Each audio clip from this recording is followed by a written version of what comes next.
Women do contribute a lot. I think that view has been expressed. The AU Trade Commissioner took that on board. And the idea also is to have this African Business Forum or Council. And at that level, which will bring together all the SMEs within the continental free trade area. And I think women should really take huge advantage of that. For me, it's been very, very promising. I've been very excited by the general way in which the whole concept of the African continental free trade area is being received. The fact that the various chambers of commerce and industry in each city that we've been to, Accra, Dakar, and Abidjan so far, have all been actively involved with the AfroChampions Initiative and have been encouraging their members. They got them to attend, and the debate was very, very animated and exciting. I think that for me has been the one thing that has stood out so far. And they get to hear firsthand what the concerns of the people who will be the ultimate beneficiaries of the continental free trade area think. They get to hear that firsthand. And so signing the charter with the AfroChampions, accompanying us on this road show, etc., interacting with businessmen across the continent, for me shows the seriousness with which the AU holds this and which Africa as a whole holds this.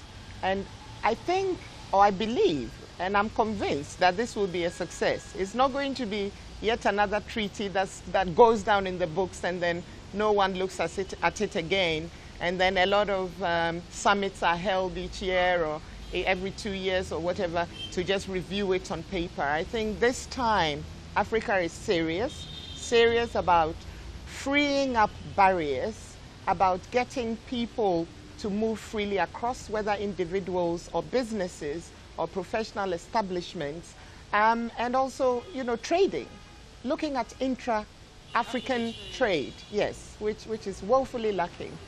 How do we reach out to the ordinary person in the informal sector who cannot even afford to be part in this room, to give their views? Because this constitutes like the biggest percentage of our trading population on the continent. I think, ultimately, so that really focuses more on the free movement of individuals, for example. Ultimately, the idea is to have an African passport. And I think once people are holding the passport in their hands, it will make them realize that, listen, your market, whether you're an informal trader or whether you're just a citizen, your market now and your citizenship is not just in Rwanda, in Ghana, in Ivory Coast, but it's actually across the whole continent. I think this is how it will go right down to the ordinary man and woman in the street who may not be engaged at this stage, but it will penetrate down. It has to start from somewhere, and I think it started. I think it will penetrate down. And when it does, and as it is penetrating down, I think everybody will come on board. Every African citizen has to come on board on this. What do you see as some of the low-hanging fruits, especially at the moment, as this agenda is pushed by the AU, by the AfroChampions Initiative? What are some of the things that are really hanging and should be maybe addressed?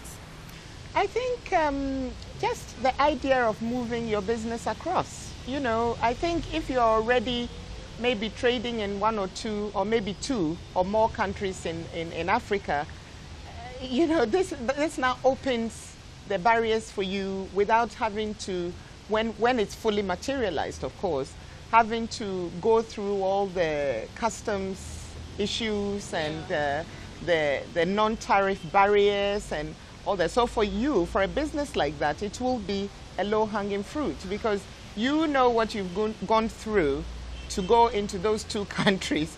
And if you now feel that those barriers have been halved or even removed, they are supposed to be removed by 90% in the case of goods, for example, tariffs on goods, then you will see it, if you are a businessman who fits into that category, as a low-hanging fruit, you know. And also I think the tourism industry as well, they can take immediate advantage of this, because they are now marketing to other African countries as well, not just marketing themselves outside the continent to Europe, etc., etc. But, you know, to 350 million people, to grow into 1.2 billion people within the 55 member states. Well, at the moment, of course, we only have 44 signatories. But the AU, as we heard from the Commissioner, is determined to enlarge that and make sure that all 55 African member states are on board.